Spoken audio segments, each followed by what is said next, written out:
Welcome to NCN news. నా పేరు సంధ్య. బులెటిన్లో ముందుగా హెడ్లైన్స్ చూద్దాం. మిషన్ వాత్సల్య పీఎం కేర్ పథకం కింద దేశంలోని తూర్పుగోదావరి జిల్లాలో మొదటి చెక్కు అందజేత. భారతదేశంలోనే మొట్టమొదటి మిషన్ వాత్సల్య పీఎం కేర్ చెక్కును తూర్పుగోదావరి జిల్లాకు చెందిన సుమామణికి అందజేస్తున్నట్లు రాజమండ్రి పార్లమెంట్ సభ్యురాలు దగ్గుబాటి పురంధేశ్వరి తెలియజేశారు. రాజమహేంద్రవరంలోని స్థానిక పోలీస్ కళ్యాణ మండపంలో మహిళా శిశు సంక్షేమ శాఖ ఆధ్వర్యంలో నిర్వహించిన కార్యక్రమంలో కొవ్వూరు మండలం దొమ్మేరుకు చెందిన సుమామణికి చెక్కును అందించారు. ఈ సందర్భంగా పురంధేశ్వరి మాట్లాడారు. మానవ సేవే మాధవ సేవ అనే సూక్తికి ఈ కార్యక్రమమే ఉదాహరణని తెలిపారు. దేశంలో కోవిడ్ కారణంగా 15 కోట్ల మంది మృతి చెందుతారని, దీనికి కారణం పరిశుభ్రతపై భారతీయులు శ్రద్ధ వహించకపోవడమేనని ఒక అంతర్జాతీయ సంస్థ నివేదికిచ్చినట్లు తెలిపారు. జిల్లా కలెక్టర్ పి ప్రశాంతి మాట్లాడుతూ తల్లిదండ్రుల్ని కోల్పోయిన సుమామణికి నెల 4,000 రూపాయల ఆర్థిక సహాయం అందజేసినట్లు తెలిపారు. గతంలో వివిధ విభాగాల కింద ఉన్న స్వగృహ హోమ్స్, శిశు గృహాలు, విద్య, సంక్షేమ సదుపాయాలు, జువెనల్ జస్టిస్ వంటి కార్యక్రమాలన్నింటినీ మిషన్ వాత్సల్య కిందకు తెచ్చినట్టు తెలిపారు. ఎమ్మెల్యే గోరంట్ల బుచ్చయ్య చౌదరి మాట్లాడుతూ కోవిడ్ బాధితులను ఆదుకోవడంలో ప్రభుత్వంతో పాటు ప్రజలు బాధ్యతతో వ్యవహరించడం జరిగిందన్నారు. కూటమి ప్రభుత్వం 3,500 అంగన్వాడీ కేంద్రాలను అప్గ్రేడ్ చేసిందని, ఇంటర్ విద్యార్థులకు కూడా మధ్యాహ్నం భోజనం అమలు చేస్తుందని తెలిపారు.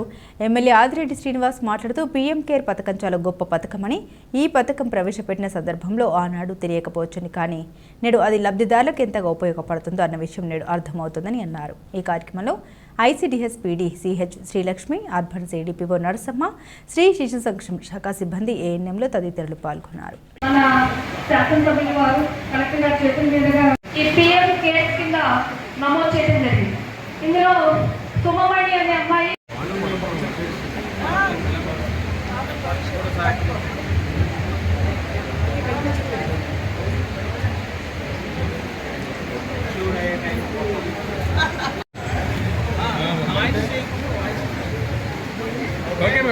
చిన్న చక్కగా ఇంత చిన్న వయసులో ఇది మనకి మార్చి 2020 నుండి సెప్టెంబర్ 2023 వరకు ఎవరైతే పిల్లలు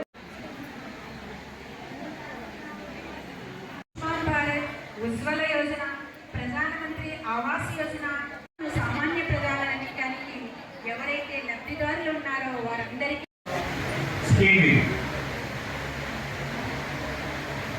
పిల్లల కోసం ఏదైతే కోవిడ్ సమయంలో మరణించిన తల్లిదండ్రుల యొక్క పిల్లలు ఎవరైతే ఉన్నారో వారి యొక్క భవిష్యత్తుని దృష్టిలో పెట్టుకొని ఆనాడు ప్రధానమంత్రి నరేంద్ర మోడీ గారు తీసుకున్న ఈ పథకం ఎంత గొప్పదన్నది ఆ రోజున తెలుసుకుంటూ కానీ ఈరోజు ఇప్పుడే గౌరవ ఎంపీగా చెప్తా ఉన్నారు. ప్రశాంతి గారి పక్కన కూర్చున్న పాప తల్లిదండ్రులందరినీ కూడా కోవిడ్ సమయంలో కోల్పోయిన ఆవిడకి కేంద్ర ప్రభుత్వం నరేంద్ర మోడీ గారు ప్రధానమంత్రిగా 10 లక్షల ఆర్థిక సహాయం ఫిక్స్డ్ డిపాజిట్ అయ్యగా ఆ ఫిక్స్డ్ డిపాజిట్ నుంచి వచ్చే ఇంట్రెస్ట్ తోటి పాప నర్సింగ్ చేయడం కూడా జరిగింది. అంటే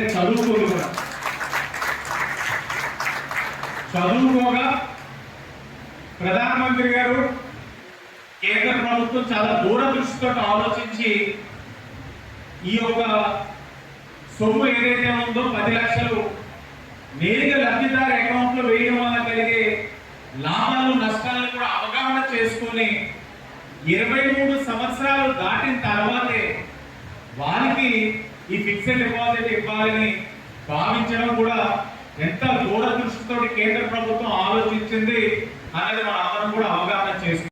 5 సంవత్సరాలు దీర్ఘమైపోయినాయి. గత ప్రభుత్వ నిర్వహణ వల్ల అన్ని రంగాలు కుదేరైపోయినాయి. ఇవాళ మళ్ళా పట్టాలు ఎక్కించారు.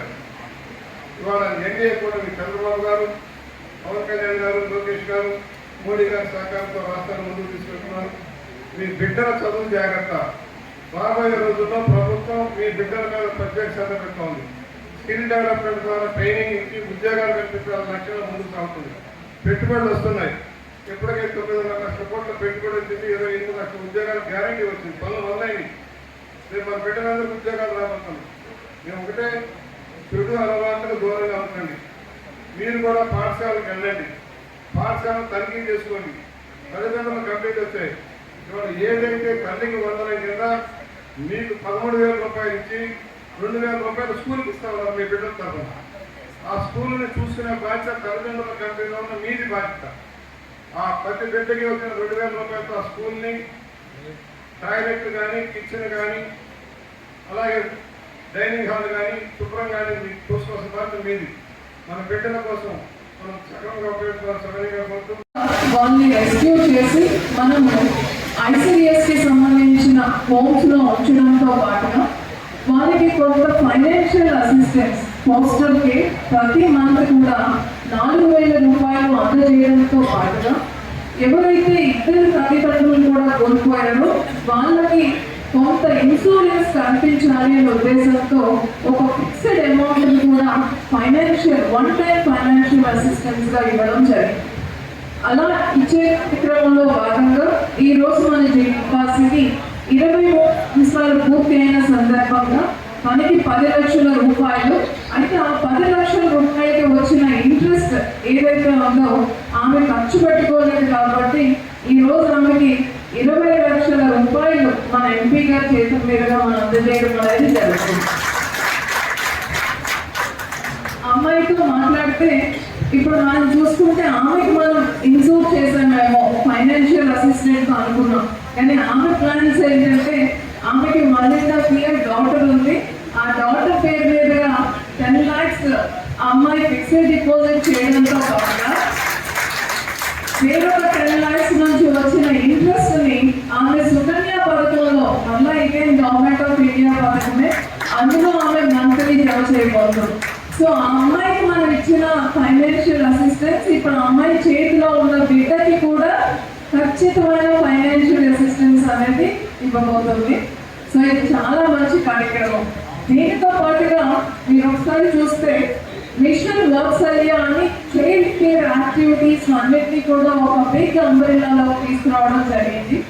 అది మనం 2021 నుంచి మనం చేసుకుంటున్నాం.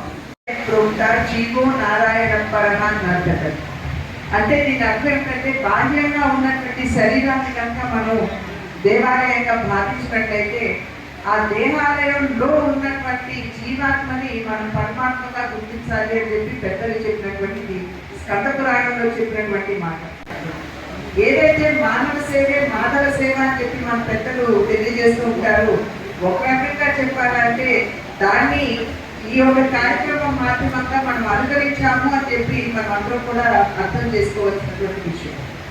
ఇందాక మాట్లాడుతున్నటువంటి సందర్భంలో సోమవీరాజ్ గారు కరోనా మహమ్మారి గురించి వారు తెలియజేయడం జరిగింది.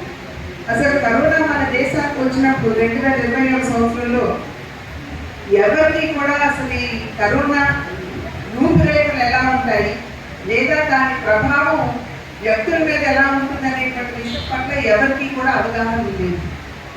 ఒక పాశ్చాత్య సంస్థ సర్వే చేసి తెలియజేసినటువంటి విషయం ఏంటంటే భారతదేశంలో పరిశుభ్రత అనేది అర్థం లేనటువంటి నేపథ్యంలో ఎవరు కూడా పెద్దగా శుభ్రంగా ఉండరు, ఇల్లు కావచ్చు ఒళ్ళు కావచ్చు.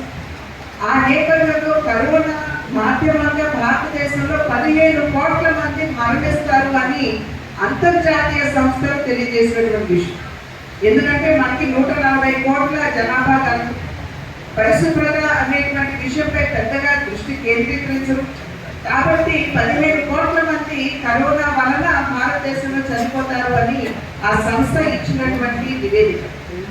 ఎప్పుడైతే ఆ నివేదిక వచ్చిందో వెంటనే మన దేశ ప్రధాని నరేంద్ర మోడీ గారు స్వచ్ఛత మీద దృష్టి పెట్టడం, స్వచ్ఛ భారత్ అనేటువంటి కార్యక్రమాన్ని మరింత ఉధృతంగా అంతకు ముందు చేపట్టినా మరింత ఉధృతంగా ప్రజల్లోకి తీసుకుని వెళ్ళడం